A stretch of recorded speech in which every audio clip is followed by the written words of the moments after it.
Hey love, so welcome back to my channel. It is Kedasar, and today I want to tell you guys several do's and don'ts and tips for your starter locks. If you're just beginning your lock journey, you want to listen to these tips.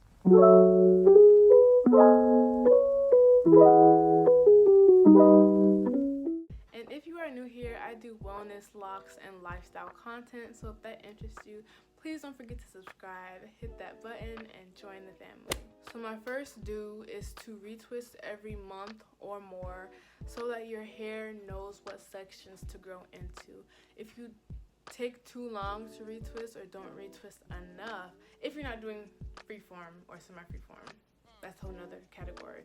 But if you wait too long to retwist, your hair will start growing into different sections that may not make sense for you or may not be kind of what you initially wanted for your parts.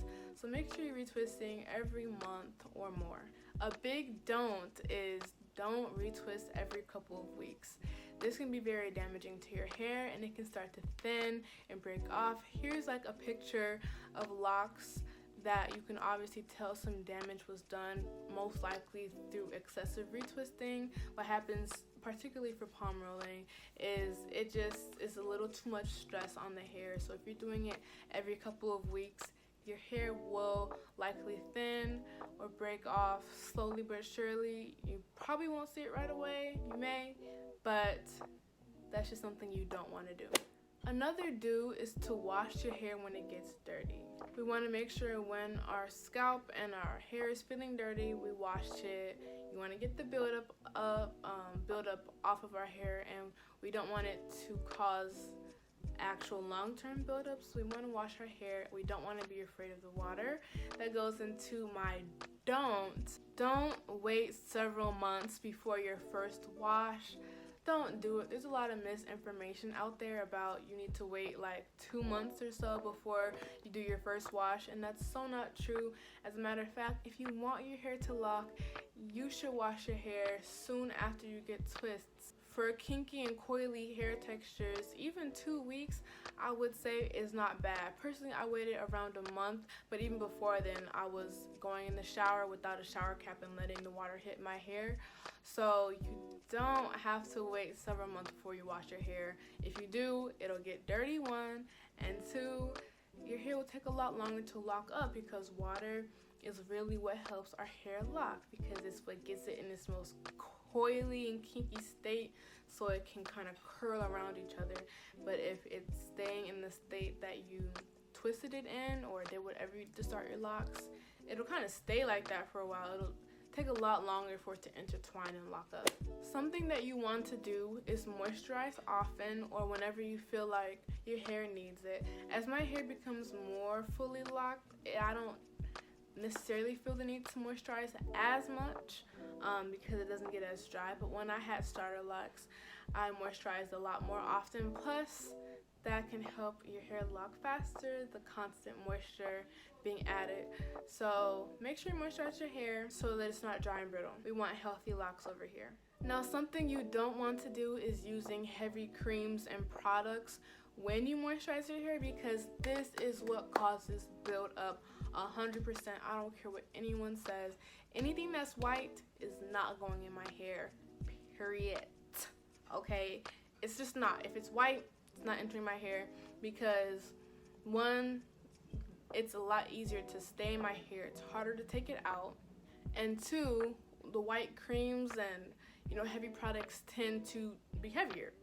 So they attract more, they hold on to more because they're denser, and it's just a lot harder to wash out of your locks, and you do not want to deal with having a lot of buildup in your locks that's super hard to get out, or that winds up just staying and becoming kind of permanent-ish. So please don't use heavy creams and just heavy products in general. You will have a lot more buildup, it'll be a lot harder to get out, and you will likely not even get it all out. So don't do that.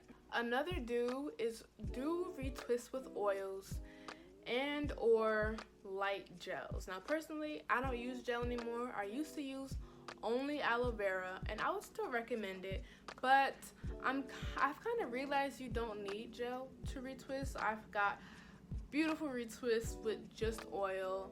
And gels, no matter how light or how heavy, will attract more buildup than oil because they have that consistency where it kind of sticks. It's a product, so it can stick more, whereas oil, it's less sticky, it's less slippery, so less grip, you know what I mean? So I prefer oil, but if I had to make a recommendation, I'd say oils or light gels. That's definitely something I'd recommend you do when retwisting.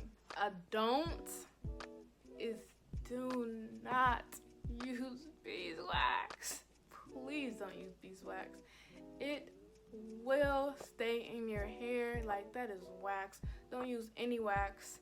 Any product that is that heavy, you do not want going in your hair. Oh my gosh, I literally can't imagine putting that on my locks because stuff that heavy leaves a residue. It does not come all the way out. Like, you have to wash so thoroughly, and even then it's almost impossible to get it all out. Please don't use beeswax. Yeah, that's all I gotta say. Don't do that. Another do is sleep with a bonnet or a scarf or like satin pillowcase to protect your locks. You don't want them getting really rough and dry from rubbing on like cotton or cotton sheets or anything like that. And you also don't want your locks to be just loose and out on a cotton pillow or sheet because there's more lint that can get attracted to it. So personally, like, I do anything I can to stay away from lint. So that's one of the things I do, is wearing a bonnet so it's protected from the atmosphere, because you know, lint just be like flying around and be laying around. You can never fully avoid it, but that helps. And it also helps keep your locks moisturized. So definitely wrap your hair up in silk or satin, or have that silk or satin pillowcase.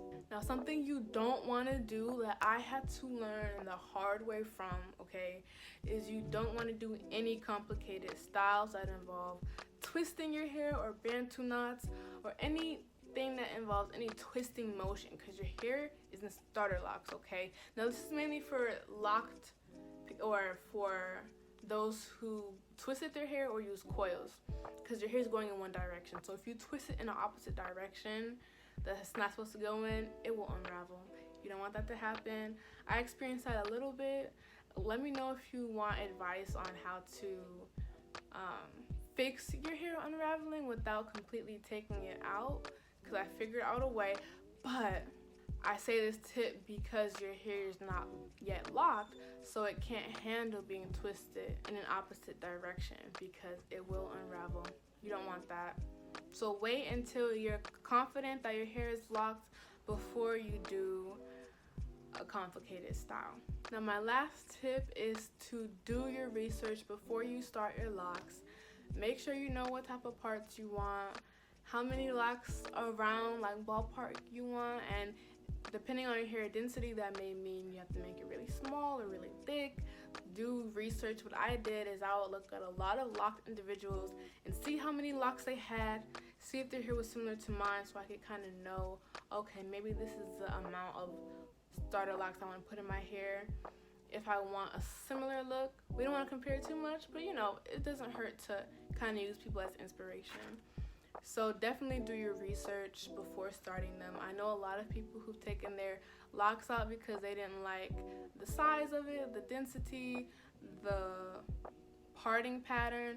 So just dot all your I's, cross all your T's before you even start your locks.